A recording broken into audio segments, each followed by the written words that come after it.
She had 3 seconds to decide. Let the most dangerous man in New York die, or whisper 2 words that would destroy her life forever. Her lips brushed his ear. Don't turn around. And the glass of poisoned wine shattered across the table. Gunshots. Screaming. Chaos. And when the smoke cleared, his eyes found hers across the room with a look that promised one thing. He would find her. What she didn't know. Saving him wasn't mercy. It was a death sentence. Because the man who wanted him dead was his own brother. And now, she was the only witness left alive. Welcome back, my beautiful family and friends. If you're hooked in and you're ready to enjoy this story, click subscribe and let me know in the comments where you're watching from. Because tomorrow, I will be giving you another story just as interesting as this one. And you don't want to miss it. Now let us begin. The fluorescent lights in Aurelio's kitchen had been flickering for 3 weeks, and nobody cared enough to fix them. Leah Moretti had learned that was how the world worked. The parts people didn't see didn't matter. She was one of those parts. Her feet ached in the knockoff flats she'd bought from a sidewalk vendor in Queens, the kind that promised comfort but delivered blisters by hour 2. She was on hour 11. The double shift had started at 10 that morning when Gina called in sick. Again. And Marco, the floor manager, had given Leah that look that meant you need this job more than you need rest. He was right. She needed the $700 rent payment due in 4 days. She needed the $200 electric bill she'd been dodging for a month. She needed the $1,200 for her sister Rosie's community college tuition that she'd promised to scrape together by the end of the week. So she'd smiled, tied her apron tighter, and swallowed the exhaustion that had become her baseline. Aurelio's wasn't just any restaurant. It was the kind of place where senators kissed babies by day and made backroom deals by night. Where Wall Street brokers celebrated mergers with $1,000 bottles of wine. Where if you were lucky enough to work the floor, you kept your eyes down, your smile pleasant, and your opinions to yourself. Leah was good at that. Invisible had become her superpower. Table 12 needs a refill, Marco barked, snapping his fingers near her ear as she balanced a tray of empty glasses. And don't hover. They don't want to see you, they want to see the wine. She nodded, the motion automatic. Yes, Marco. Of course, Marco. Whatever you need, Marco. The dining room was all low amber lighting and murmured conversations. The kind of atmospheric wealth that made Leah feel like a ghost passing through someone else's life. She moved between tables with the practiced efficiency of someone who'd learned to make herself small, refilling water glasses and clearing plates without interrupting the flow of power and money around her. Table 12 was occupied by a trio of men in suits that probably cost more than her yearly income. They didn't look up as she approached. She filled their glasses in silence, her hands steady despite the tremor of fatigue in her bones. Thank you, sweetheart. One of them murmured, the words dismissive. She might as well have been the furniture. Leah returned to the kitchen, her mind already counting down the minutes until her shift ended at midnight. 43 minutes. She could survive 43 more minutes. Then the subway ride home. Then 6 hours of sleep before her morning shift at the coffee shop in Brooklyn. Then she'd do it all over again. This is temporary, she told herself, the same lie she'd been repeating for 2 years, since the day the police had shown up at her door to tell her that her parents had been caught in the crossfire of a shooting outside a bodega in the Bronx. Wrong place, wrong time. Collateral damage in someone else's war. Rosie had been 16 then. Leah had been 22, 3 months away from finishing her degree in social work. She dropped out the next week. Invisible wasn't just a survival skill. It was a shield. Leah. Marco appeared beside her again, his voice lower this time, almost reverent. VIP just arrived. Table 1. You're taking it. She looked up, surprised. Table 1 was the corner booth, the one reserved for people whose names you didn't say out loud. Marco usually gave those tables to Claudia, who had the kind of polished beauty and easy charm that earned $300 tips. Me. Claudia's gone for the night. You're up. His eyes narrowed. Don't screw this up. Smile. Be polite. Don't ask questions. Got it. Got it. She smoothed down her apron, tucked a stray piece of dark hair behind her ear, and took a breath. Then she walked into the dining room, her feet screaming in protest, her smile fixed in place. Table 1 was partially obscured by a decorative partition, designed for privacy. As Leah approached, she caught her first glimpse of the man seated there. He was alone. That was the first thing that struck her. Powerful men didn't dine alone at Aurelio's. They brought entourages, mistresses, business partners. But this man sat in perfect solitude, his presence filling the space like a storm cloud. He was maybe 40, with dark hair silvered at the temples, and a face that looked like it had been carved from marble, and then broken just enough to make it interesting. His suit was charcoal gray, tailored so precisely it seemed like a second skin. His hands rested on the table, fingers laced together. Strong hands, scarred knuckles, the hands of someone who'd built his empire with more than just words. But it was his eyes that stopped her. Dark, unreadable, empty in a way that made her chest tighten. He didn't look up as she approached. "Good evening," Leah said, her voice soft, professional. "My name is Leah. I'll be taking care of you tonight. Can I start you off with something to drink?" He glanced up then, and for a brief, dizzying second she felt seen. Truly seen. Not as a waitress, not as a means to an end, but as a person. Then the moment passed, and his gaze returned to the menu. "Whiskey. Neat. And tell Antoine I'll have the usual." His voice was low, rough-edged, the kind of voice that didn't ask, it expected. "Of course." She turned to leave, but his voice stopped her. "You're new." It wasn't a question. Leah turned back, her pulse quickening for reasons she couldn't name. "I've been here 8 months. Then you're good at being invisible." The words landed like a punch. She didn't know if it was an insult or an observation, so she just nodded and escaped to the kitchen. Antoine, the head chef, looked up as she approached. "Table 1. He said the usual. Antoine's expression shifted, something between respect and fear. Dante Caruso. Leah didn't recognize the name, but she recognized the tone. The kind of name you didn't say too loudly. "Who is he?" Antoine gave her a look that said, "Don't ask questions you don't want answers to.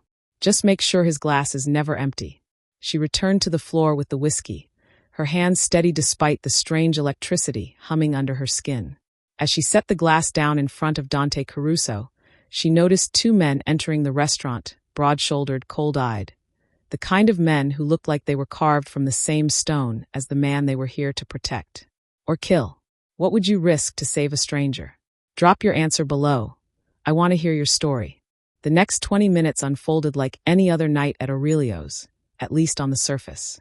Leah moved through her section with practiced efficiency, refilling wine glasses and clearing plates. Her mind half on the clock and half on the rent she still needed to make. Dante Caruso remained at table 1, eating his meal in silence, occasionally glancing at his phone, but never fully engaged with it. He seemed alone. Not just physically, but in a way that reminded Leah of her own reflection in the bathroom mirror at 3 a.m. when sleep wouldn't come and the weight of everything pressed too hard. She hated that she noticed. By 11:40 p.m., the dining room had thinned to a handful of lingering tables. Leah was refilling the coffee station when she heard voices coming from the kitchen. Low, urgent, speaking in rapid Italian. Her mother had been Italian. First generation, proud, insistent that her daughters learn the language, even when Leah had complained it was useless in Brooklyn. Now, 2 years after her mother's death, those lessons crystallized in her memory like muscle memory she couldn't shake. "Stanot," one voice said. "Tonight. Il capo non uscirà vivo. The boss won't leave alive." Leah's hand froze on the coffee pot. She glanced toward the kitchen door. Partially open, the voices coming from the prep area where the line cooks usually smoked between rushes. She recognized one voice, Tommaso, the new sous chef who'd started 3 weeks ago. The other was unfamiliar. "Il vino è pronto? Is the wine ready?" "Si. Tavolo uno." "Yes. Table 1. Leah's heart slammed against her ribs. Table 1. Dante Caruso. She set the coffee pot down carefully, her hands beginning to tremble. This wasn't her business. This wasn't her world. She was the girl who kept her head down, who survived by being invisible, who'd learned the hard way that getting involved in other people's wars got you killed. Her parents had been collateral damage. She wouldn't be. But her feet were already moving. She walked toward the kitchen, her pulse roaring in her ears, and pushed through the swinging door. Tommaso and another man, stocky, tattooed, someone she'd never seen before, stood near the wine rack. They stopped talking the instant they saw her. "You need something?" Tommaso asked, his smile too sharp.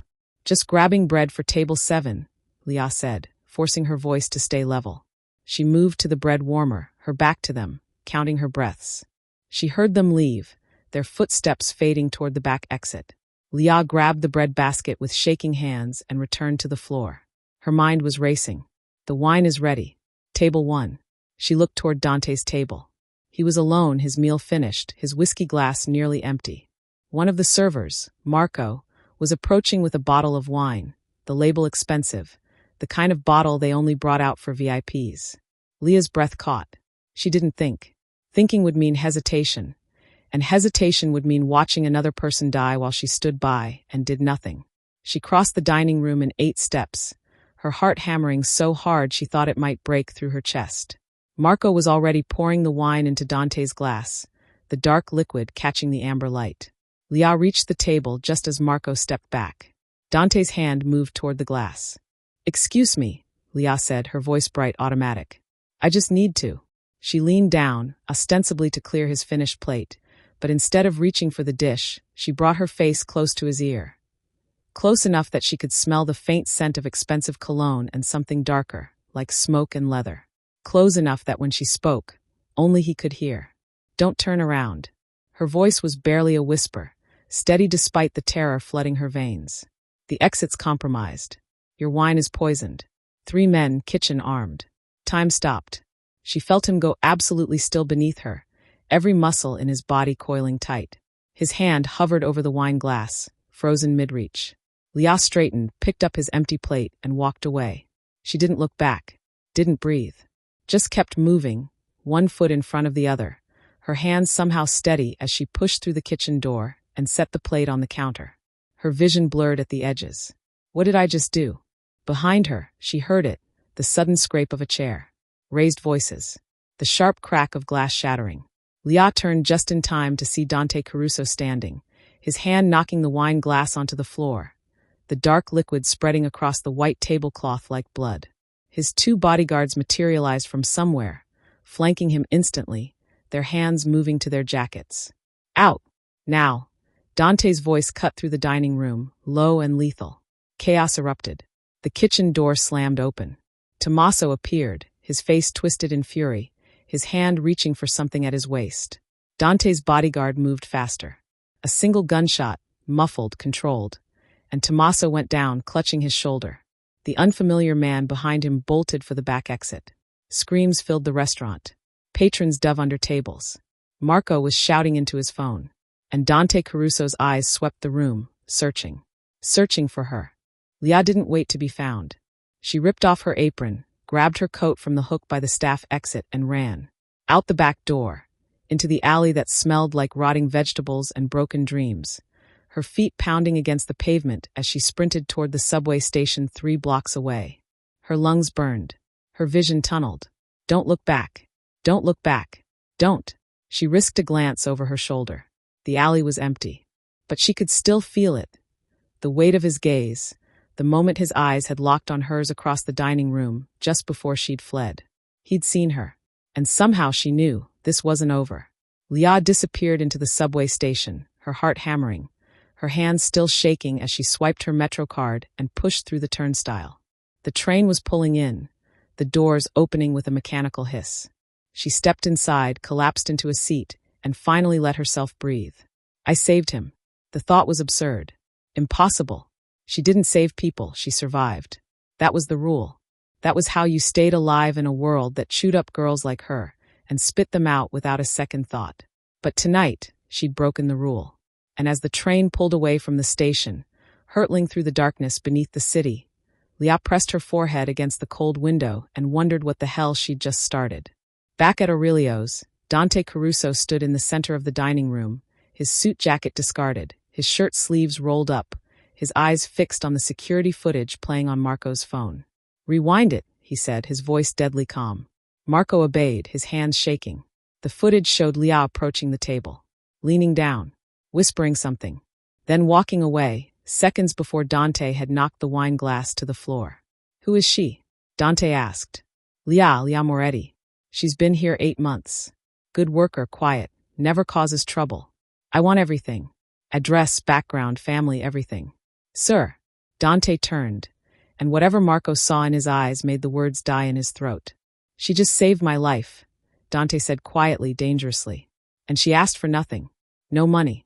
No favors. She just walked away." He looked back at the frozen image on the screen. Leah's face, partially obscured, her expression impossible to read. Find her. Leah didn't sleep that night. She sat on the edge of her bed in the apartment she shared with Rosie, staring at the crack in the ceiling that had been there when they'd moved in 2 years ago. The landlord had promised to fix it. He never did. The clock on her nightstand read 4:47 a.m. In 2 hours, she was supposed to be at the coffee shop in Brooklyn for the morning shift. Her body screamed for rest, but every time she closed her eyes, she saw it. The wine glass, the dark liquid spreading like blood, Dante Caruso's eyes searching the room. Searching for her. What did I do? She'd inserted herself into something she didn't understand. Saved a man whose name made the head chef's face go pale. A man who had bodyguards and enemies and wine that came pre-poisoned. A man whose world she wanted no part of. Rosie's bedroom door creaked open. Her sister appeared in the doorway, 19 years old and still wearing the oversized NYU sweatshirt Leah had bought her from a street vendor because the real thing cost $200. You okay? Rosie's voice was rough with sleep. Fine. Just got home late. Rosie studied her with the kind of knowing look that came from sharing a cramped apartment and every meal for 2 years. You look like you've seen a ghost. More like I created one. Double shift. I'm exhausted. Rosie padded into the kitchen, filling a glass with water from the tap. Marco texted me. Said there was some kind of incident at Aurelio's last night. Police came and everything. Said you left early. Leah's stomach dropped. He texted you? Yeah. Wanted to know if you were okay. Rosie leaned against the counter, her expression shifting from concern to suspicion. What happened, Leah? Nothing. Just a fight in the kitchen. Between some of the cooks. I didn't want to get involved, so I left.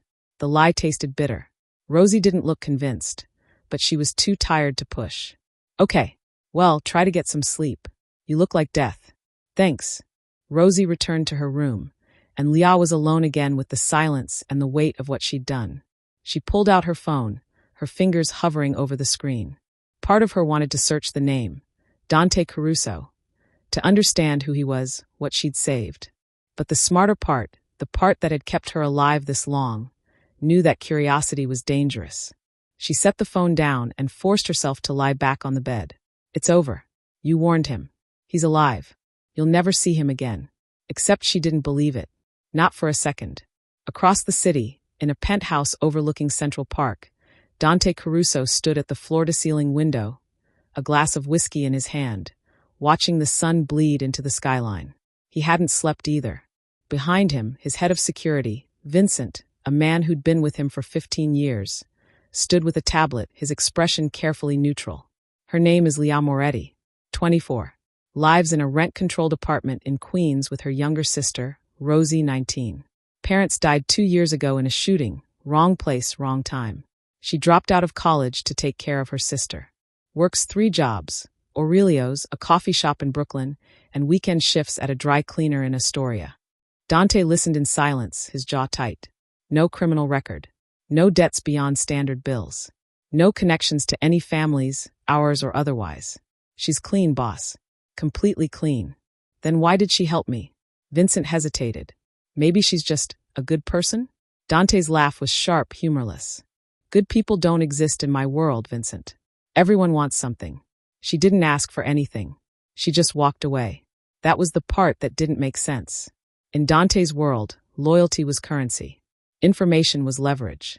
No one gave something for nothing, especially not their own safety. But this girl, this waitress with tired eyes and 3 jobs, had whispered a warning that saved his life and then vanished into the night without waiting for gratitude, payment, or protection. It was the most dangerous thing she could have done, because now she was on his radar. And worse, she was on his enemy's radar too. Tommaso talked before he bled out, Vincent continued. Said it was your brother. Luca orchestrated the whole thing. The poison, the inside men, all of it. Dante's grip on the glass tightened. Luca, his younger brother. The one person he thought he could trust. Family was supposed to be sacred. But in his world, even blood had a price. Where is he? We're looking. He went underground the second the hit failed. Dante turned from the window, his expression carved from stone. Find him. And find out if anyone else knows about the girl. Boss, she's not involved. She is now. Dante's voice was low, dangerous. The second she opened her mouth, she became a target. If Luca's people think she's connected to me, they'll use her. And if they don't think she's connected, they'll want to know why she warned me. Vincent understood. You want protection on her? I want eyes on her. 24 hours. And I want to know the second anyone else takes an interest. And if she runs, Dante's jaw tightened. Then we follow. Leah made it through exactly one day before the cracks started to show. She called in sick to Aurelio's, the first time she'd missed a shift in 8 months.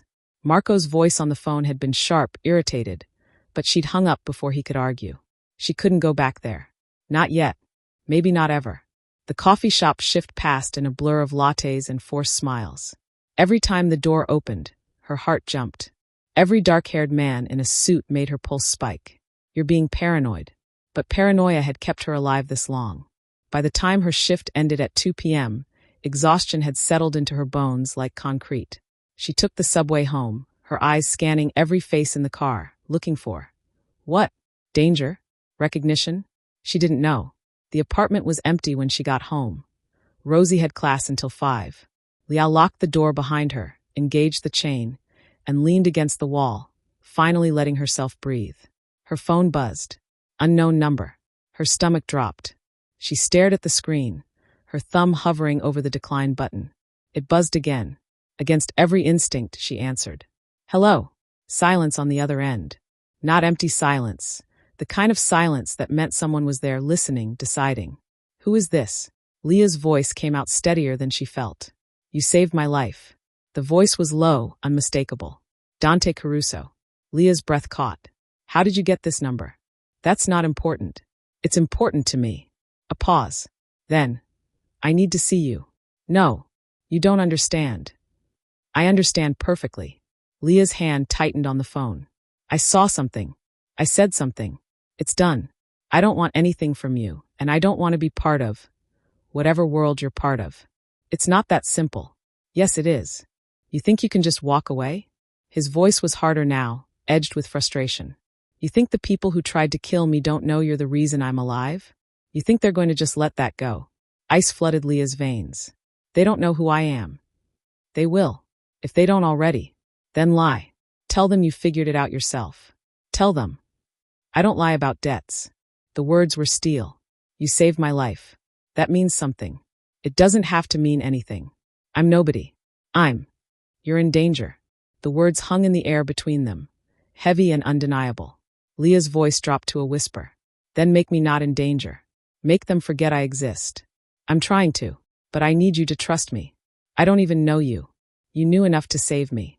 The truth of it settled in her chest like a stone. She had known, some instinct, some inexplicable pull, that he didn't deserve to die in that restaurant. But that didn't mean she wanted to dive deeper into his world. I can't do this, she said quietly. I have a sister. I have a life. I can't be part of this. Then let me protect you from a distance. You won't even know I'm there. That's not reassuring. It's all I can offer. Leah closed her eyes. I just want to be invisible again. I know. His voice softened just slightly. But you're not. Not anymore. She ended the call without another word, her hands shaking as she set the phone on the counter. For 2 years, she'd survived by being no one, by slipping through the world unnoticed, untouched, unseen. And in one whispered sentence, she'd destroyed it all. That night, from the shadows across the street, Vincent watched Leah's apartment window through binoculars. She's scared, he reported into his earpiece. Dante's voice crackled back. She should be. You really think Luca will come after her? I think Luca will do whatever it takes to hurt me. And right now, she's the only person in this city who did something for me without expecting anything in return. A pause. That makes her either the safest person I know, or the most dangerous. Which one do you think she is? Dante didn't answer right away. When he did, his voice was quiet, almost wondering. I don't know yet, but I'm going to find out. It happened 3 days later, on a Tuesday morning when the sky was the color of old bruises and rain threatened, but never came. Leah was walking home from her coffee shop shift, her headphones in, her mind deliberately blank. She'd gotten good at that, turning off the part of her brain that wanted to analyze, to worry, to remember the sound of Dante Caruso's voice on the phone. You're in danger. She'd seen no evidence of it. No strange cars following her. No suspicious men watching from across the street. Life had returned to its exhausting, ordinary rhythm. Maybe he'd been wrong. Maybe she really could just disappear back into invisibility. She turned onto her street, fishing in her bag for her keys. The black SUV pulled up beside her so smoothly, so quietly, that she didn't notice until the door opened. Ms. Moretti. The man who stepped out was tall, built like a wall, with silver hair and eyes that had seen things Leah didn't want to imagine. I need you to come with me. Leah's heart slammed into her throat. She took a step back, her hand already reaching for her phone. I'm not going anywhere with you. It's not a request. His voice was calm, almost apologetic. There are 3 men watching your apartment right now. They're not ours. If you go up there, they'll follow. If they follow, your sister gets caught in the middle. The world tilted. Rosie is safe. She's at class. But she won't be if you lead them to her. Leah's hands were shaking. Who are you? Vincent. I work for Dante Caruso. And right now, I'm the only thing standing between you and a very bad situation. Every instinct screamed at her to run. But the mention of Rosie, the idea that someone might hurt her sister because of something Leah had done, froze her in place. If I go with you, Rosie stays safe? You have my word. The word of a man who works for a... She stopped herself. A mobster. Vincent's expression didn't change. Yes, but unlike the men watching your apartment, we don't hurt innocent people. And whether you believe it or not, the boss considers you under his protection. I didn't ask for his protection. No, you just saved his life. Vincent gestured toward the SUV. Please, we're running out of time. Leah looked at her apartment building. The chipped paint, the crooked fire escape, the window where Rosie would return in 3 hours expecting to find her sister safe. She thought about the men Vincent claimed were watching. Thought about what happened to people who got caught in crossfires. She'd already lost her parents that way. She wouldn't lose Rosie. Fine. She climbed into the SUV, her jaw tight. But if this is some kind of trap, it's not. Vincent closed the door and circled to the driver's seat. As they pulled away from the curb, Leah caught a glimpse of movement in a parked sedan half a block down. A man with a phone, his eyes tracking their vehicle. Her stomach dropped. He was telling the truth. The estate was 40 minutes outside the city, hidden behind iron gates and enough trees to make you forget civilization existed. Leah sat in silence for the entire drive, her arms wrapped around herself, her mind racing through 1,000 scenarios. None of them good. When the SUV finally stopped in front of a sprawling stone mansion that looked like it belonged in a Mafia movie, Vincent opened her door. He's inside. I don't want to see him. I know, but you're going to. Vincent led her through the entrance. Marble floors, art that probably cost more than her entire life, silence so thick it felt like a presence. They stopped in front of a set of double doors. Vincent knocked once, then pushed them open. The office was all dark wood and leather, floor-to-ceiling bookshelves, a massive desk positioned in front of windows that overlooked manicured gardens. And standing at those windows, hands in his pockets, was Dante Caruso. He turned when she entered, and for a moment, neither of them spoke. He looked different here, less untouchable, more human. His shirt sleeves were rolled up, his tie discarded, his hair slightly disheveled like he'd been running his hands through it. Thank you, Vincent, Dante said quietly. Vincent left, closing the doors behind him. Leah stayed where she was, her spine straight, her chin up despite the fear coursing through her. You had me kidnapped. I had you protected. Same thing. It's not. Dante moved toward her, stopping a careful distance away. There were 3 men watching your apartment. If Vincent hadn't gotten to you first, they would have. And then what? They would have killed me? Questioned me? I don't know. And I wasn't willing to find out. Leah's hands curled into fists. You don't get to make that decision for me. Someone had to. His voice was harder now. You saved my life, and now you're a target. You don't get to pretend otherwise. I'm a waitress. I'm nobody. You stopped being nobody the second you leaned over my table and whispered a warning. He stepped closer, his eyes locked on hers. Whether you like it or not, you're in this now. Then get me out of it. I'm trying. Frustration bled into his tone. But until I deal with the people who want me dead, you're not safe. Neither is your sister. The mention of Rosie made Leah's chest tighten. Don't you dare threaten her. I'm not threatening anyone. I'm stating facts. Dante's jaw was tight. The men who tried to kill me? They're led by my brother. And he won't stop until he knows who warned me and why. So tell him it was someone else. Make up a story. He won't believe it. He knows me too well. Dante's voice dropped. And if he finds out you exist, he'll use you to hurt me. Or worse, he'll decide you're worthless and eliminate you just to tie up loose ends. Leah felt the blood drain from her face. How long? Her voice came out barely above a whisper. How long what? How long do I have to stay here? Dante's expression shifted, something almost like regret passing over his features. Until it's safe. That's not an answer. It's the only one I have. Leah turned away, her arms wrapping around herself again. I have a job. 3 jobs. I have bills. I have a sister who needs me. I'll take care of it. I don't want your money. It's not about what you want. His voice was gentler now. Your rent will be paid. Your sister's tuition will be covered. Your jobs will be told you had a family emergency. Vincent is arranging everything. Stop. Leah spun back to face him, her eyes burning. Stop acting like you can just fix everything with money and power. You don't know me. You don't know what I need. Then tell me. The question hung between them, raw and unexpected. Leah stared at him. This man who lived in a world of violence and wealth, whose name made people afraid, who'd somehow decided she was worth protecting. I need to not be here, she said finally. I need my life back. I know. Dante's voice was quiet. But until I can give that to you safely, this is where you stay. That's not a choice. That's a prison. It's protection. From you or from them? The question landed like a blow. Dante's expression darkened, but he didn't look away. From everyone. Including me if necessary. Leah didn't know what to say to that. Didn't know how to process the fact that this dangerous man, this criminal, seemed genuinely convinced he was doing the right thing. I want to call my sister. You can. But you can't tell her where you are. What am I supposed to say? Whatever keeps her safe. Leah pulled out her phone with shaking hands, but before she could dial, Dante spoke again. For what it's worth. He hesitated, like the words cost him something. I'm sorry. I didn't want this for you.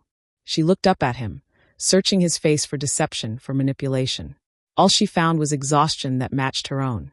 Yeah, she said quietly. Me neither. They gave her a room on the 2nd floor. Tastefully decorated, absurdly comfortable, with a view of gardens that probably required a full-time staff to maintain. It was the nicest prison cell she'd ever seen. Leah sat on the edge of the bed, her phone pressed to her ear, listening to Rosie's voicemail for the 3rd time. Hey, it's Rosie. Leave a message or don't. I probably won't listen to it anyway. She'd tried calling 4 times. No answer. Panic started to claw at her chest. What if something had happened? What if those men? A knock at the door made her jump. Come in. Dante entered, carrying a tray with food she hadn't asked for. He set it on the desk by the window. Vincent says your sister's phone died. She's fine. She's at the library studying. Leah's shoulders sagged with relief. How do you know that? Because I have someone watching her. The relief curdled into anger. You're having my sister followed? I'm keeping her safe. Dante's tone was maddeningly calm. There's a difference. Not to me. Then I'll make sure she never knows. Leah stood, her fists clenched. This is insane. You can't just control people's lives like this. I'm not controlling. I'm protecting. By locking me in a mansion and spying on my sister? Yes. No hesitation. No apology. Leah laughed, a sharp, bitter sound. You're unbelievable. I'm alive because of you, Dante said quietly. That means something to me. Even if it doesn't mean anything to you. It means I made a mistake. The words came out harsher than she intended, but she didn't take them back. Dante's jaw tightened. For a moment, she thought he might argue. Instead, he just nodded. Maybe you did. He moved toward the door, then stopped. Eat something. You look like you haven't slept in days. I haven't. Neither have I. He left before she could respond, the door clicking shut behind him. Leah sank back onto the bed, staring at the ceiling, wondering how her life had spiraled so completely out of control in less than a week, and wondering why, despite everything, part of her had felt safer the moment Dante Caruso walked into the room. The first 2 days passed in a strange, uncomfortable limbo. Leah stayed in her room mostly, venturing out only for meals she barely touched and brief conversations with Vincent, who seemed to be the only person in the estate willing to treat her like a human being instead of a fragile artifact. Dante kept his distance. She'd see him occasionally, through windows, crossing the grounds with his phone pressed to his ear, his expression carved from granite. Once, late at night, She'd heard his voice echoing from somewhere downstairs, sharp and cold, speaking in rapid Italian that she didn't try to translate. He was handling something. Probably the brother who'd tried to kill him. Probably the mess she'd inadvertently walked into. On the third morning, Liao woke to sunlight streaming through windows she'd forgotten to close and the smell of coffee drifting from somewhere downstairs. She dressed in clothes that had appeared in the closet. Her size, her style, which meant someone had gone through her apartment. The thought should have infuriated her. Instead, she just felt tired. She found the kitchen on the first floor, a massive space with marble countertops and commercial-grade appliances that made her coffee shop equipment look like toys. Dante was there, standing at the espresso machine, his back to her. He was wearing dark jeans and a plain black t-shirt, his feet bare against the tile floor. It was the most casual she'd seen him, and somehow, it made him seem more dangerous. Less the untouchable mafia boss and more just a man. A man with scars on his knuckles and tension in his shoulders. "You're up early," he said without turning around. "Couldn't sleep. Join the club." He pulled a second cup from the cabinet. "Espresso? Cappuccino? Americano? You make coffee?" "I make a lot of things." He glanced over his shoulder, the ghost of a smile touching his lips. Surprised? A little. Most people are. He made her a cappuccino without asking what she wanted, the movements practiced, efficient. When he handed it to her, their fingers brushed for a fraction of a second. Liao pulled back like she'd been burned. Dante pretended not to notice. They stood in silence for a moment, drinking coffee in a kitchen that cost more than Liao would make in 5 years, the morning light turning everything soft and surreal. "I talked to Rosie last night," Liao said finally. "Told her I was helping a friend upstate. Family emergency. Did she believe you?" "I don't know. Maybe." Liao stared into her cup. "She asked when I'd be back. I didn't know what to tell her." "Tell her soon." "Is that true?" Dante's jaw tightened. "I'm working on it." "That's not an answer." "It's the best I can do right now." He set his cup down, leaning against the counter. "My brother went underground. We're tracking him, but he's smart. Careful. He knows how I think. Because he's your brother. Because I trained him." Bitterness edged into Dante's voice. "I taught him everything. How to move, how to hide, how to strike when no one's looking. And now he's using it against me." Liao studied him. The tension in his posture, the shadows under his eyes that matched her own. "Why did he try to kill you?" Dante was quiet for a long moment. When he spoke, his voice was low, almost distant. "Because I wouldn't let him start a war." "What kind of war?" "The kind that gets innocent people killed." He met her eyes. "My father built this empire on a code. We don't touch civilians. We don't deal in certain things. Drugs, human trafficking, anything that preys on the vulnerable." Luca thought that code made us weak. He wanted to expand, to take over territories that would have required breaking every rule my father died protecting. "So you said no?" "I said no." Dante's expression hardened. And apparently, that was enough to make him decide I needed to die. Liao absorbed this, trying to reconcile the man in front of her with the world he described.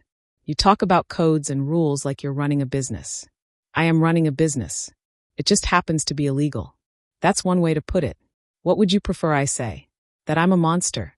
His tone sharpened. "I know what I am, Liao. I'm not asking for absolution." "Then what are you asking for?" The question seemed to catch him off guard. He looked at her.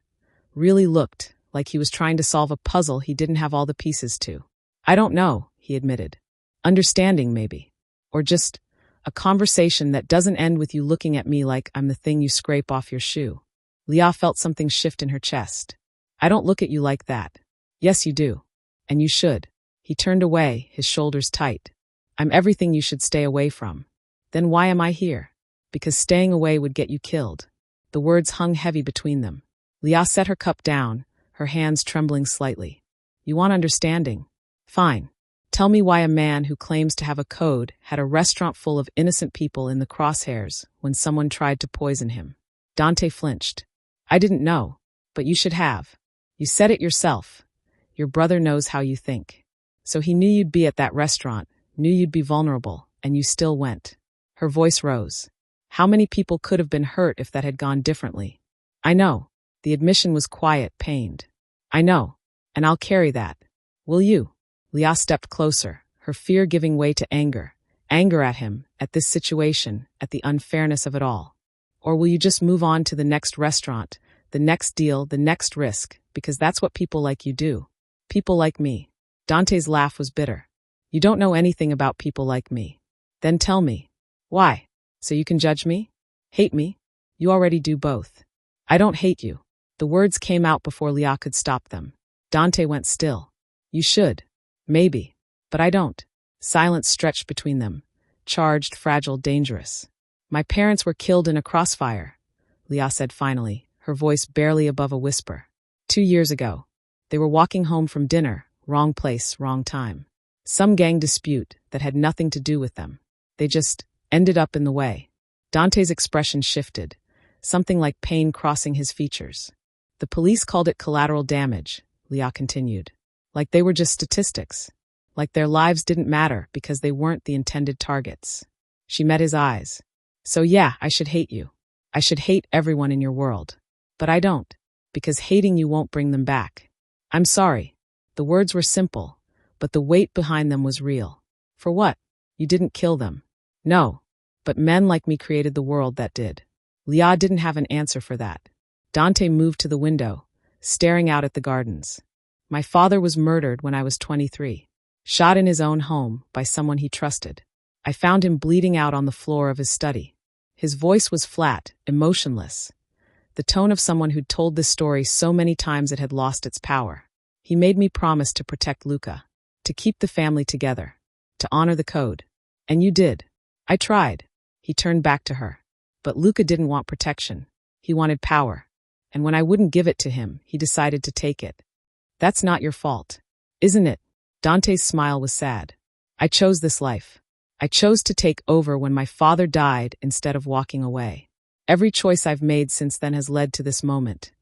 You, trapped in my house, your life upended because I couldn't see that my own brother wanted me dead. Leah crossed the space between them before she realized what she was doing. She stopped a foot away, close enough to see the gold flecks in his dark eyes, close enough to feel the heat radiating from him. You didn't ask me to save you, she said quietly. I chose that. Just like you chose to protect me afterward. We both made choices. Don't take mine away by blaming yourself for all of it. Dante stared at her like she'd just said something in a language he didn't speak. Why did you save me? The question was raw, vulnerable. You had every reason to let me die. Your parents, your hatred of my world. Why risk yourself? Leah thought about that night. The overhead voices in Italian, the rush of adrenaline, the decision that had taken less than a heartbeat. Because when I looked at you, I didn't see a mafia boss, she said. I saw someone alone. And I know what that feels like. Something cracked in Dante's expression. Some wall he'd been holding up crumbling just enough to let light through. You're not what I expected, he said softly. What did you expect? Someone who'd scream. Run. Beg. He shook his head. Not someone who'd stand in my kitchen and call me out for my choices. Disappointed. No. The word was barely a whisper. Terrified. Of what? Of how much I want you to stay. The admission hung in the air between them, raw and honest and impossible. Leah's breath caught. Dante. I know. He stepped back, putting distance between them like he didn't trust himself. I know this is insane. I know you don't belong in my world. I know I should let you go the second it's safe. But I don't want to. Leah should have been afraid. Should have run. Should have demanded he take her home immediately. Instead, she just stood there, her heart racing, wondering when the enemy had started to feel like the only safe place in the world. If you'd lost everything, would you risk it all again for someone you barely know? Tell me in the comments. The days that followed felt like stepping into a different reality. One where time moved slower, and the walls Leah had built around herself started to crack. She stopped spending all her time in her room. It started small, joining Dante for coffee in the mornings, then breakfast, then quiet dinners where they talked about everything except the danger waiting outside the gates. He told her about growing up in his father's shadow, learning the business before he understood what it really meant. She told him about her mother's insistence on teaching Italian, her father's terrible jokes, the way Rosie used to climb into her bed during thunderstorms even though she was too old for it. They shared the small things, the memories that made them human instead of just survivor and protector. On the 5th day, Leah found him in the library, surrounded by ledgers and papers, his expression tight with frustration. Problems? She asked from the doorway. He looked up, and some of the tension eased from his shoulders. Always. Can I help? Unless you're secretly an accountant, probably not. I was 3 months away from a social work degree. Does that count? Dante's smile was brief but genuine. Not even a little. Liao walked into the room, her eyes scanning the leather-bound books, the first editions that probably cost more than her education would have. This is a lot of books for a guy who spends all his time buried in numbers. My father loved to read. Said books were the only honest thing in our world. Dante leaned back in his chair. He was wrong, of course. But I kept the collection anyway. What's your favorite? The question seemed to surprise him. Why do you want to know? Because I've been here almost a week, and I still don't really know you. Lias settled into the chair across from him. And if I'm stuck here, I'd like to know more than just the fact that you make good coffee and have trust issues. Dante studied her for a long moment, then stood and crossed to one of the shelves. He pulled down a worn copy of The Count of Monte Cristo. This one. Read it when I was 16, right after my father explained what our family really did. Revenge story. Fitting. It's not about revenge. Dante ran his thumb over the spine. It's about transformation. About becoming someone new when the old version of you gets destroyed. Lia took the book from him, their fingers brushing. This time, neither of them pulled away. Is that what happened to you? You got destroyed, piece by piece. His voice was quiet, until I wasn't sure what was left. I know that feeling. I know you do. Dante's eyes met hers. That's why I keep forgetting you're not supposed to be here. Where am I supposed to be? Anywhere but in my world. Maybe I'm exactly where I'm supposed to be. The words surprised her as much as they seemed to surprise him. That evening, Lia found herself in the kitchen again, this time by choice. She'd asked Vincent to get her groceries, actual ingredients instead of the prepared meals the house staff kept trying to serve her. If she was going to be stuck here, she at least wanted to cook something that reminded her of home. She was halfway through making her mother's pasta sauce when Dante appeared in the doorway. What are you doing? Cooking.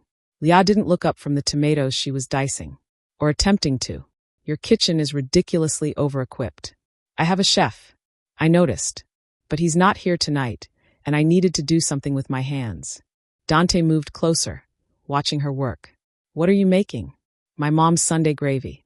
She used to make it every week, no matter how busy she was. Lia's voice softened. Said it was the one thing that kept us connected to where we came from. Can I help? She looked up, surprised. You cook. I told you. I make a lot of things. Fine. Chop the basil. And don't bruise it. They worked in silence for a while, the kitchen filling with the smell of garlic and tomatoes. The domestic simplicity of it almost surreal given the circumstances. You're good at this, Dante observed, watching her add wine to the pot.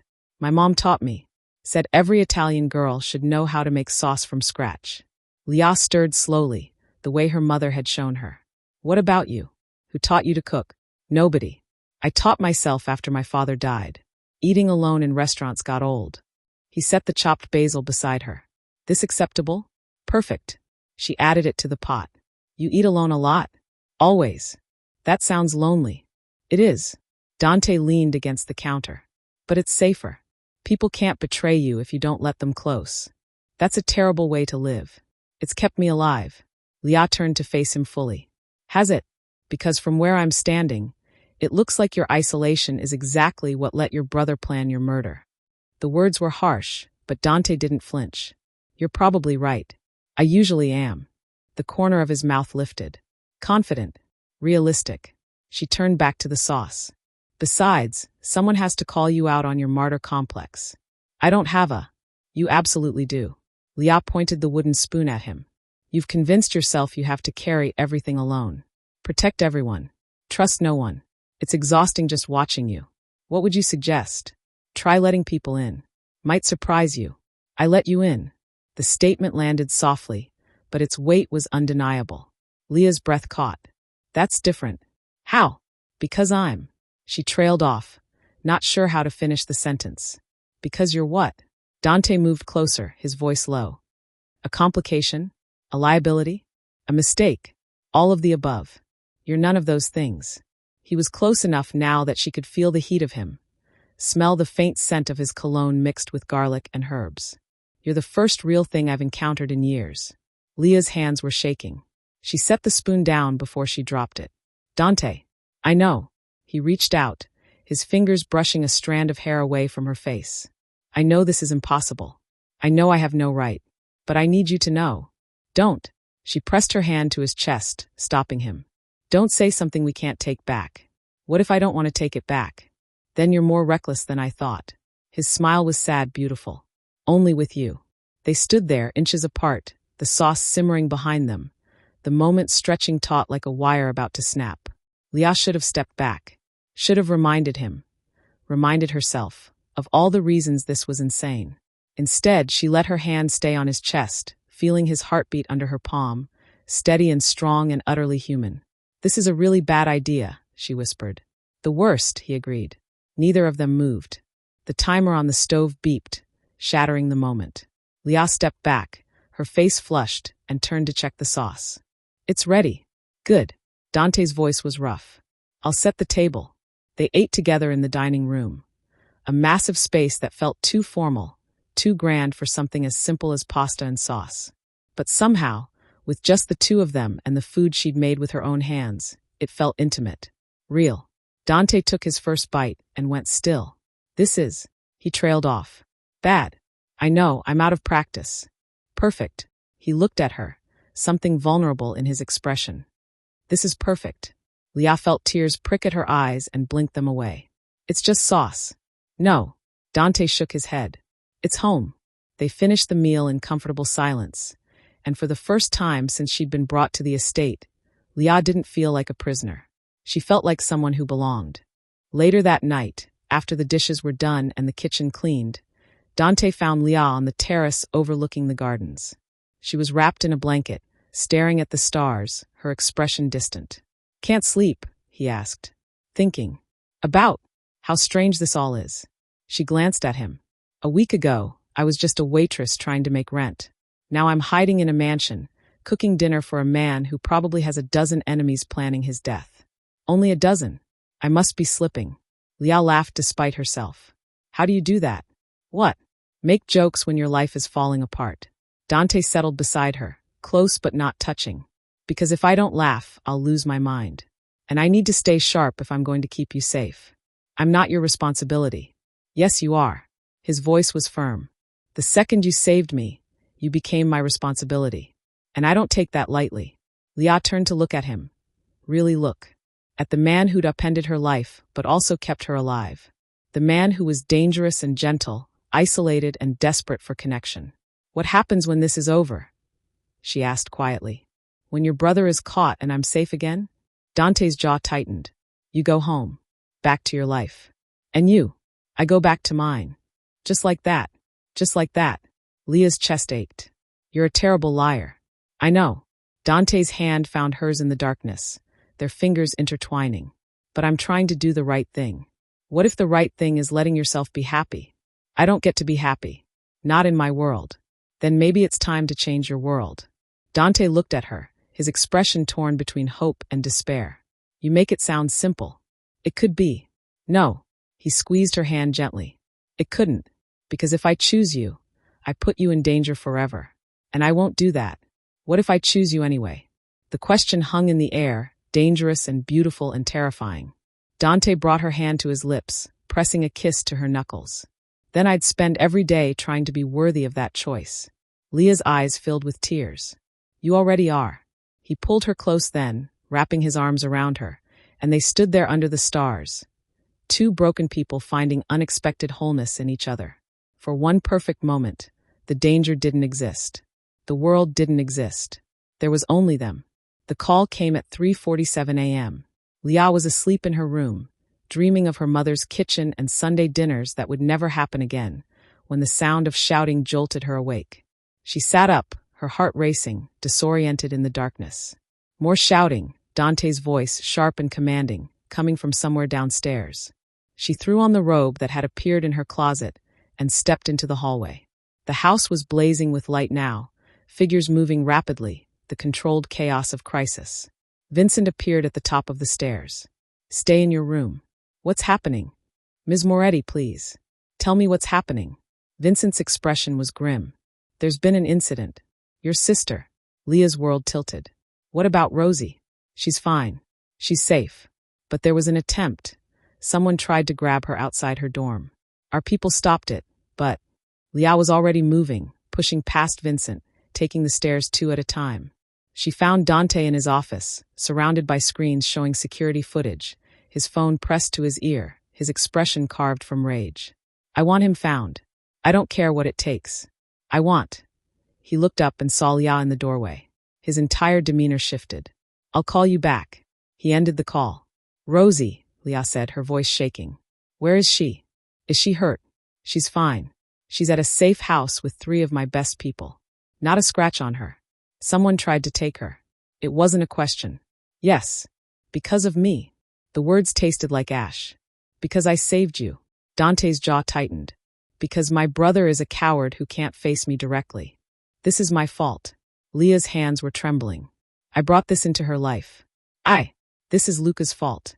Dante moved toward her. Not yours. Don't. She held up a hand, stopping him. Don't tell me this isn't my fault when my sister almost got kidnapped because I whispered a warning to a stranger. You saved my life. And I destroyed hers. The words came out as a shout, raw and broken. She's 19, Dante. She's supposed to be worrying about exams and boys and her future, not hiding in a safe house because some mobster wants to use her as leverage. I know. No, you don't know. Tears were streaming down Leah's face now. You don't know what it's like to have one person left in the world who matters and watch them get swallowed by your mistakes. You don't know. I do. Dante's voice was quiet, lethal. I know exactly what it's like. I watched my brother, the person I raised, protected, loved, turn into someone who wants me dead. So don't tell me I don't understand loss. Then you understand why I can't stay here. The words landed like a gunshot. Dante went very still. What? I need to leave. I need to take Rosie and disappear. Change our names, move somewhere far away, somewhere your world can't touch us. That's not possible. Make it possible. Leah's voice cracked. You said you'd protect us. So protect us by letting us go. If you run, Luca will find you. He has resources. Then give me better resources. She was shouting again, desperation making her reckless. Give me money, new identities, whatever it takes. But I can't stay here. I can't watch my sister pay for my choices. Dante's expression was tortured. If you leave now, I can't protect you. I don't want your protection. I want my life back. You can't have it back. The words were harsh, final. The second you saved me, everything changed. You can hate me for it, blame me for it, but you can't pretend it didn't happen. Watch me. Leah turned to leave, but Dante's voice stopped her. I'm falling in love with you. She froze, her hand on the doorframe, her heart stopping in her chest. Don't. Her voice was barely a whisper. Don't say that. It's true. He moved closer, but didn't touch her. I've spent 15 years building walls, trusting no one, keeping everyone at arm's length. And then you whispered a warning and walked away like my life was worth saving, even though you had every reason to let me die. And Stop. Leah turned to face him, tears streaming down her face. You don't love me. You love the idea of someone giving a damn whether you live or die. But that's not love. That's loneliness. You're wrong. Am I? She stepped closer, her voice breaking. Tell me honestly, if I hadn't saved you, if we'd met any other way, would you have looked twice at me? Or would I have just been another invisible waitress serving your food? Dante flinched like she'd slapped him. That's what I thought. Leah's laugh was bitter. I'm not special, Dante. I'm just the first person in your world who didn't want something from you. And that made me interesting. But it's not love. You're wrong. His voice was raw. I'm leaving. Leah wiped her eyes. Tomorrow. Tonight. As soon as you arrange it. And I'm taking Rosie somewhere you'll never find us. Leah. This was a mistake. The words were knives, cutting both of them. I should have let you die. Then my sister would be safe, my parents' deaths would mean something, and I wouldn't be standing in a mobster's mansion pretending any of this could have a happy ending. The silence that followed was deafening. Dante's expression shattered. Every wall, every defense, crumbling until all that was left was pain. Okay. His voice was hollow. Okay. I'll arrange everything. New identities, money, protection. You'll disappear, and I'll make sure Luca never finds you. Thank you. Don't. Now it was his turn to hold up a hand. Don't thank me for losing the only good thing that's happened to me in 15 years. Leah's chest ached, but she forced herself to stay strong. This is for the best. Is it? Dante's smile was devastating. Because it feels like the worst thing I've ever done. You've done a lot of terrible things. This will just be one more. The cruelty of the words made her sick, but she needed him to let her go. Needed him to stop looking at her like she was something precious he couldn't bear to lose. You're right. Dante's voice was flat now, empty. I have. And this will be the worst of them. He moved to his desk, pulled out a phone, and made a call. Vincent. Prepare 2 new identities. Full package. And arrange transport out of state, wherever Ms. Moretti wants to go. A pause. No, not negotiable. Do it now. He ended the call and looked at Leah, his expression carefully blank. It'll take 6 hours to arrange everything. You can say goodbye to your sister when we bring her here. Then you'll both leave and never look back. Dante, get out. The words were quiet, but they carried the weight of absolute finality. Get out before I do something we'll both regret. Leah wanted to say something. Anything, to ease the pain radiating from him. But what was there to say? She'd meant every word. Hadn't she? She left his office, her legs shaking, and made it halfway up the stairs before she collapsed, sobbing into her hands. She'd done the right thing. The smart thing. The only thing that would keep Rosie safe. So why did it feel like she'd just destroyed the only real thing she'd found in 2 years of surviving? Dawn broke cold and gray. Leah packed the few belongings she had, moving mechanically, refusing to let herself think. Vincent knocked at 9 a.m. Your sister is here. Leah ran downstairs to find Rosie in the foyer, looking exhausted and confused and so achingly young that Leah's heart broke all over again. What the hell is going on? Rosie demanded. These guys showed up at my dorm at 4 in the morning, said someone tried to grab me, dragged me to some apartment. I'll explain everything. Leah pulled her into a hug. But we need to leave. Right now. Leave where? Leah, you're scaring me. I know. I'm sorry. But I promise, I'll explain once we're safe. Rosie pulled back, studying her sister's face. This is about that guy, isn't it? The one from the restaurant. The one you've been hiding from me. Leah's throat tightened. Yes. Did he hurt you? No. The word came out choked. No, he. She stopped, unable to finish. Rosie's expression softened. Oh, Leah. Don't. Please. We just need to go. Vincent appeared with 2 passports, a stack of documents, and a duffel bag. Everything you need. Bank accounts, credit cards, housing arrangements in Portland. You'll be ghosts. Thank you. Leah took the bag with shaking hands. The car's waiting. Leah turned toward the front door, but Rosie grabbed her arm. Aren't you going to say goodbye? To who? To him. Rosie's eyes were knowing, sad. To the man you're running from. I can't. Why not? Because if I do, I won't be able to leave. Rosie squeezed her hand. Maybe that's your answer then. It's not that simple. It never is. Leah looked toward the hallway that led to Dante's office.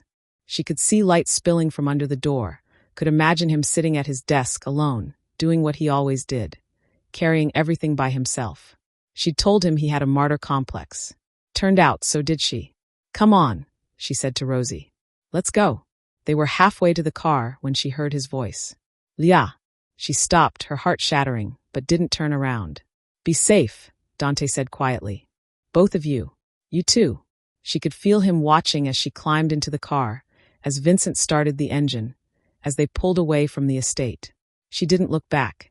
If she had, she would have seen Dante standing in the doorway, his expression destroyed, watching the only light in his darkness disappear. Portland smelled like rain and coffee and a future that felt hollow. Leah and Rosie had been there for 3 weeks, living in a modest apartment in the Pearl District under names that didn't belong to them. Sarah and Emma Chin, sisters who'd relocated from California for work. The lies came easier than Leah expected. Vincent had been thorough. Bank accounts with enough money to last years, credit histories that showed responsible payments. Even a fake employment record for Leah at a nonprofit that didn't ask too many questions. They were safe, protected, invisible. Everything Leah had wanted. So why did she feel like she was dying inside?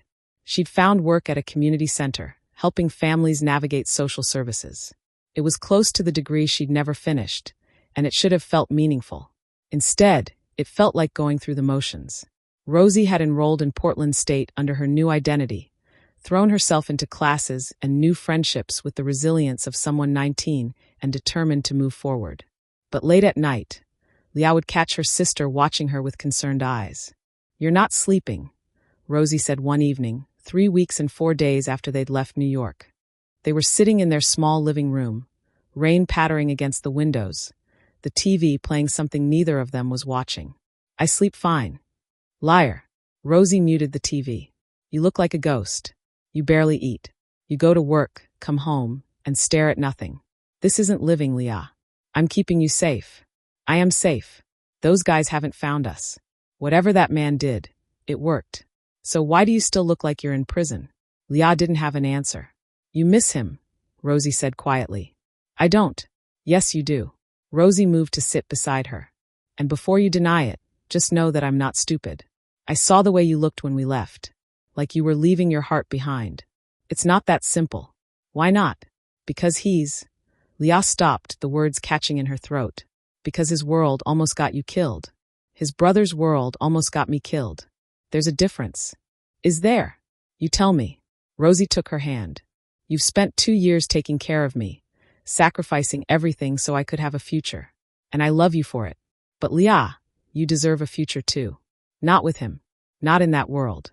Then ask him to leave it." Leah laughed bitterly. "It's not that easy. You can't just walk away from." "Why not?" "You did." The words landed like a punch. "That's different." "How?" Rosie's eyes were fierce. "You walked away from everything. Your home, your jobs, your name. To keep me safe. If he loves you, why couldn't he do the same?" "Because it's more complicated than that. He has responsibilities, people who depend on him. And you don't." Rosie shook her head. "Listen to yourself.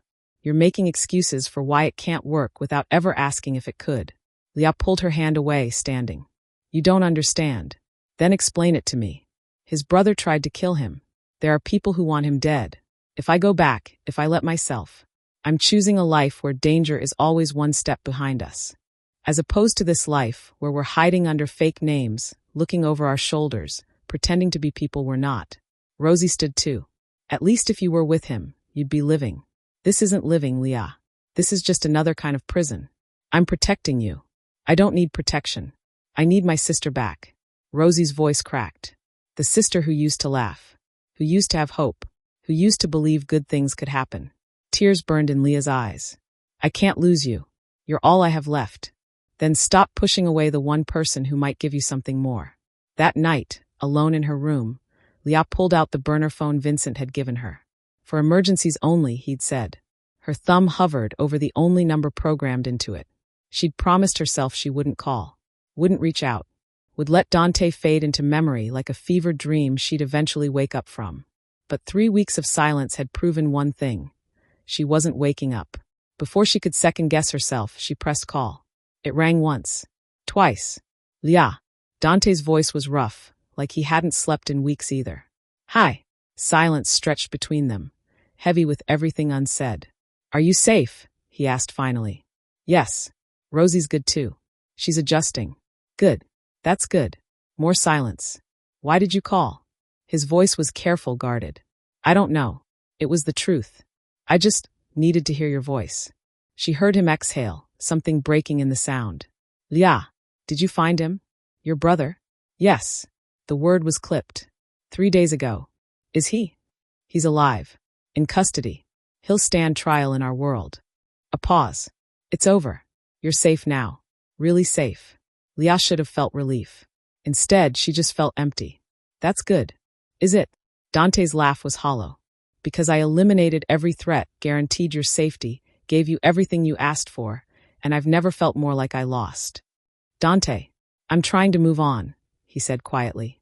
"I'm trying to go back to how things were before you. But everything feels wrong. The house is too quiet. Coffee tastes like ash. I keep turning around to tell you something, and you're not there." Leah's hand pressed to her chest, trying to hold her breaking heart together. "I'm sorry. Don't be. You were right. About everything. I do have a martyr complex. I was lonely, and I mistook your kindness for something more. You did the smart thing by leaving. Then why does it feel like the stupidest thing I've ever done?" Silence. "Then, what are you saying?" "I don't know." Leah's voice shook. "I don't know what I'm saying. I just know that I can't stop thinking about you. About that night in the kitchen. About the way you looked at me like I mattered. Like I was more than just someone to protect. You are more than that. Dante's voice was raw. You're everything. Don't say that when I'm 3,000 miles away. Then come back. The words hung in the air, impossible and terrifying and exactly what she wanted to hear. I can't. Rosie. Bring her. I'll keep you both safe. I'll build you a life that has nothing to do with my business. You can't just build a life separate from who you are. Then I'll change who I am. The desperation in his voice broke her. I'll walk away from it all. I'll go legitimate.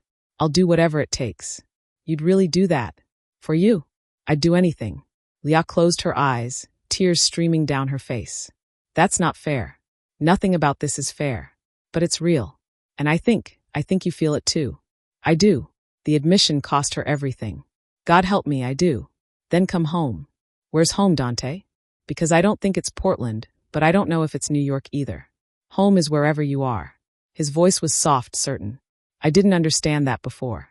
But these last 3 weeks without you. I understand it now. Leah pressed the phone to her ear, like she could somehow pull him through it. I'm scared. Me too. What if this doesn't work? What if we're wrong about each other? Then we'll fail spectacularly, and at least we'll know we tried. She could hear the smile in his voice. But I don't think we're wrong. How can you be so sure? Because I've spent 15 years knowing exactly who I am and what I want. And in one whispered warning, you made me question everything. That's not loneliness, Leah. That's love. Her breath caught. Say something, he said quietly. Please. There's a restaurant, Leah whispered. Aurelio's. In Manhattan. Table 1. I remember. Meet me there. 1 week from today. 8 p.m. You're coming back? I'm making a choice. Her voice was steady now, certain. I'm choosing you. If you're choosing me too. I've been choosing you since the second you walked away. Dante's voice was thick with emotion. I'll be there. Okay. Neither of them hung up. Dante. Yeah. Don't turn around. She heard him laugh, real, unguarded, beautiful.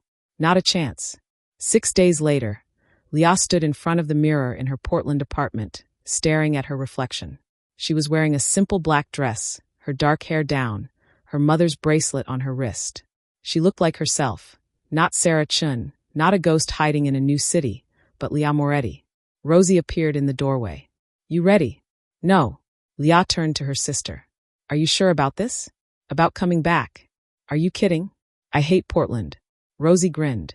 Besides, if you're going to date a reformed mobster, someone needs to keep you both honest. Reformed is generous. Give him time. Rosie hugged her. He'll get there. For you. What if I'm making a mistake? Then you're making it for the right reasons. Rosie pulled back. Mom and Dad didn't raise us to play it safe. They raised us to love hard and fight for what matters. And if that man matters to you, then fight for him. Leah's eyes filled with tears. When did you get so wise? I learned from the best. They flew back to New York that afternoon, Leah's heart pounding the entire way. What if he'd changed his mind? What if she'd waited too long? What if? She shut down the spiral. She was done with what ifs. Aurelio's looked exactly the same. The amber lighting, the murmured conversations, the crystal glasses catching the light like captured stars. Even the flickering fluorescent in the kitchen, still broken, still ignored. Some things never changed. Leah stood outside the restaurant at 7:55 p.m., her heart hammering against her ribs, second-guessing everything. Rosie squeezed her hand. You've got this. What if he's not here? He'll be here. Rosie's smile was knowing. That man would move mountains to see you again. You don't even know him. I know you. And I know you wouldn't be this scared if it didn't matter. Leah took a breath, smoothed down her dress, and pushed through the door. The hostess, new, someone Leah didn't recognize, smiled professionally. Good evening. Do you have a reservation? Table 1. The woman's expression shifted slightly, a flicker of recognition. Of course. Right this way. Leah followed her through the dining room, aware of eyes tracking her movement. The restaurant was busy tonight. Couples celebrating anniversaries, business deals being made over wine, life happening in real time. And there, at table 1, partially obscured by the decorative partition, sat Dante Caruso. He stood the moment he saw her, his expression caught somewhere between disbelief and overwhelming relief. He looked different, lighter somehow, despite the shadows still lingering under his eyes. He was wearing a dark suit, tailored perfectly, but it was the way he looked at her that stole her breath. like she was the only person in the world. "Hi," Leah said, her voice barely above a whisper. "Hi." Dante's smile was tentative, vulnerable. "You came. I said I would. I know. But part of me didn't believe it until I saw you." They stood there, 3 feet of charged air between them, neither quite sure how to bridge the gap. "Should we sit?" Leah finally asked. "Yes. Right. Sit." Dante moved to pull out her chair, a gesture so unexpectedly gentlemanly that it made her smile. They settled across from each other. The table that had started everything now witnessed to what came next. "You look beautiful," Dante said. "You look tired." "I am." He smiled. "Haven't slept well in 3 weeks." "Me neither." A waiter appeared with menus, but Dante waved him off. "Give us a minute." They were alone again in the bubble of table 1, the world continuing around them but not touching them. "I'm terrified," Leah admitted. "Of me. Of this. Of what it means. Of everything." Dante reached across the table, his hand palm up, an invitation. "Me too." Leah placed her hand in his, their fingers intertwining, and felt something inside her settle. "I talked to my lawyers," Dante said quietly. "Started the process of going legitimate. It'll take time, maybe years, but I'm doing it. Selling off certain operations, investing in legal businesses, distancing myself from anything that could hurt you or Rosie." Leah's throat tightened. "You don't have to." "Yes, I do." His grip on her hand tightened. "Not because you asked. Because I want to be someone worthy of you. And that man, he's not who I've been. But he could be who I become. What if you resent me for it?" "Impossible." Dante's eyes were fierce. "You gave me a reason to want something more. That's not something to resent. That's something to be grateful for. Your world will adjust. Or it won't. Either way, I'm choosing you." He leaned forward. "I spent 15 years surviving. You taught me the difference between surviving and living. I'm not going back." Tears blurred Leah's vision. "I'm still scared." "Good. So am I. But I'd rather be scared with you than safe without you." A laugh bubbled up from somewhere deep in Leah's chest. Half sob, half relief. "That's the most romantic thing anyone's ever said to me." "I have more." Dante smiled. "I've been practicing for 3 weeks. Tell me." "I love you." The words were simple, direct, devastating. "I love the way you challenged me. The way you see through my walls. The way you make me want to be better. I love that you saved my life without asking for anything in return. And I love that you're brave enough to come back even though you're terrified." "Dante, I love you," he repeated. "And I know it's fast, and I know it's complicated, and I know we have 1,000 obstacles ahead of us. But I'm in this. Completely. If you'll have me." Leah stood, still holding his hand, and moved around the table. Dante stood too, and suddenly they were inches apart, the same distance as that first night when she'd whispered her warning. "Don't turn around," she whispered, echoing that moment. "Never." His hands came up to cup her face. "I'm facing forward now. With you." She kissed him. It was soft at first, tentative, both of them still learning each other. But then it deepened, became something more, a promise, a choice, a beginning. When they finally pulled apart, Leah was breathless. "I love you too," she said. "I don't know how to do this, or if we'll survive it, but I love you. That's all I need to hear." They sat back down, hands still clasped, and for the first time in 3 weeks, both of them felt like they could breathe. "So what now?" Leah asked. "Now we figure it out. Together." Dante smiled. "I was thinking, there's a brownstone in Brooklyn. Quiet neighborhood, good schools nearby for when Rosie transfers back. 3 bedrooms, a garden. Normal. You want normal? I want you. If normal comes with it, I'll take that too." Leah laughed, the sound bright and real. "A mobster in Brooklyn. Your enemies will never see it coming. Former mobster. Eventually." He grinned. "Besides, I make excellent coffee. I'll fit right in." "What about Rosie?" "She's welcome. Always. This isn't just about us. It's about building something real. A family." The word made Leah's heart ache in the best way. "A family. If you want that." "I do." She squeezed his hand. "I really do." They ordered dinner. The same meal Dante had eaten the night she'd saved him. This time, he tasted every bite, savoring it instead of just going through the motions. This time, he wasn't alone. "There's something I need to tell you," Dante said as they waited for dessert. Leah's stomach dropped. "What?" "The wine. From that night. I had it tested. And cyanide. Enough to kill me 3 times over." He looked at her. If you hadn't warned me, I'd be dead. No question. I know. Do you? His expression was serious. Because I need you to understand. You didn't just save my life that night. You changed it. Everything I am now, everything I'm becoming, it started with you. I just did what anyone would do. No. Dante shook his head. Most people would have walked away. Stayed invisible. But you risked everything for a stranger. That's not common. That's extraordinary. I'm not extraordinary. I'm just. You're everything. He brought her hand to his lips. And I plan to spend the rest of my life proving that to you. 6 months later. The brownstone in Brooklyn had a garden that Leah was determined to keep alive despite having zero experience with plants. Dante found her there on a Saturday morning, dirt under her fingernails, hair tied back, completely absorbed in trying to plant tomatoes. You know we can hire someone for this, he said, leaning against the doorframe. Where's the fun in that? She looked up, grinning.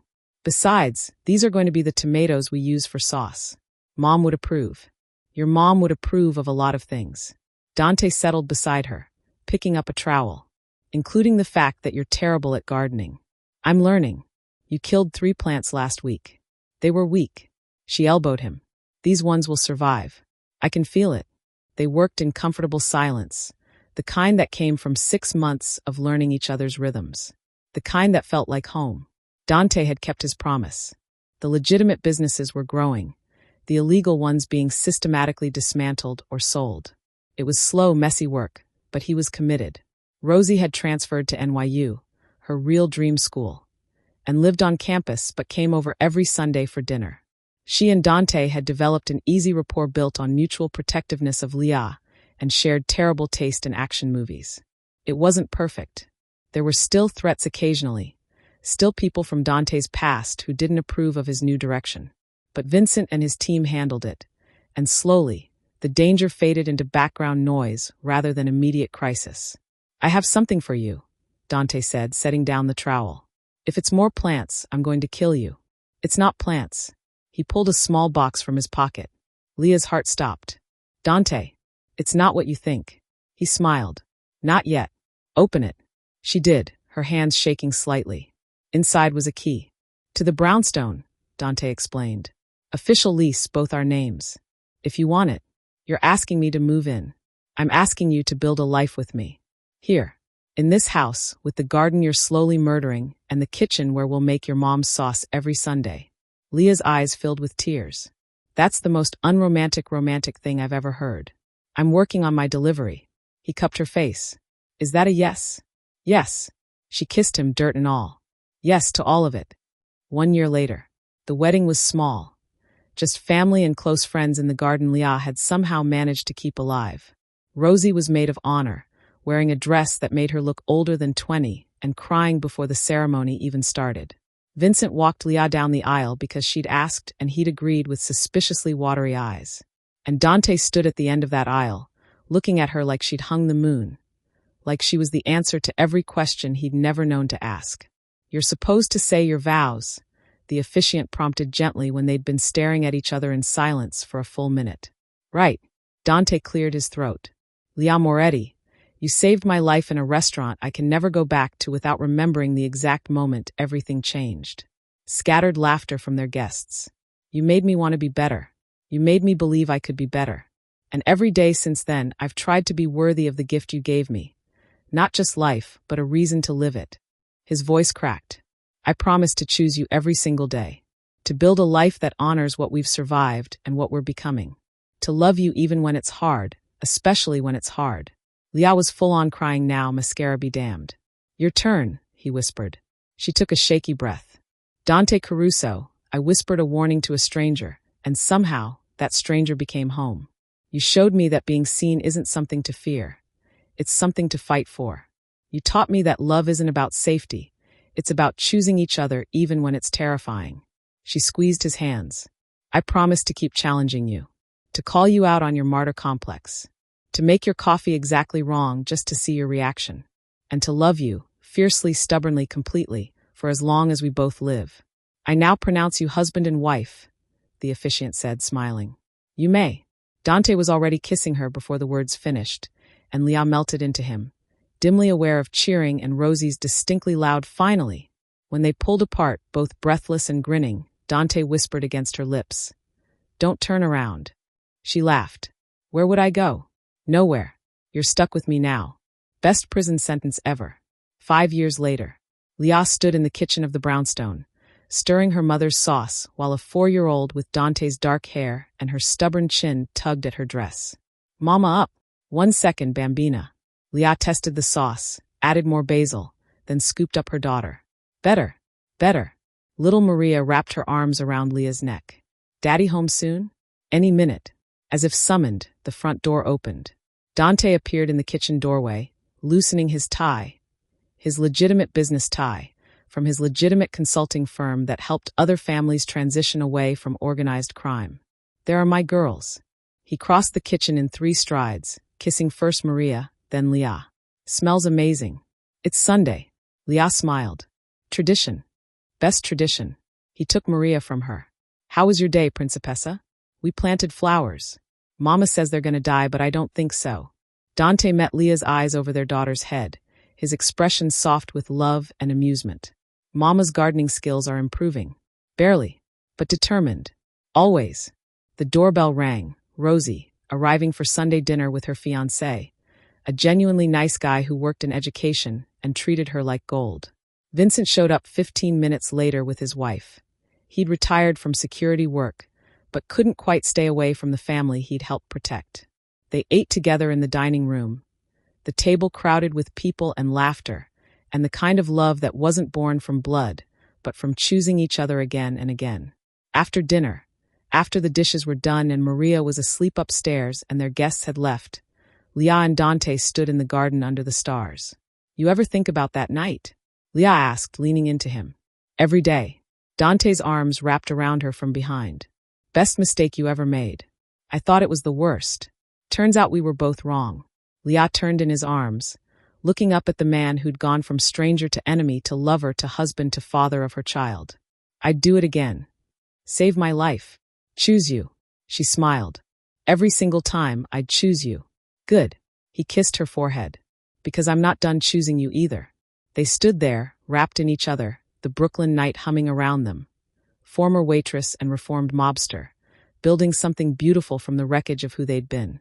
And somewhere, in a restaurant in Manhattan, table 1 sat empty, waiting for the next story to begin. But this story, their story, had found its ending. Or rather, its beginning. Because every day, Leah Caruso woke up beside the man she'd saved, and every day, he saved her right back. And that, in the end, was the only story that mattered. What did you think of Dante and Leah's journey? Drop a comment, and let me know if love really can conquer all, even when it starts with a whispered warning. And don't forget to subscribe for more stories that'll make you believe in second chances. 2 hearts.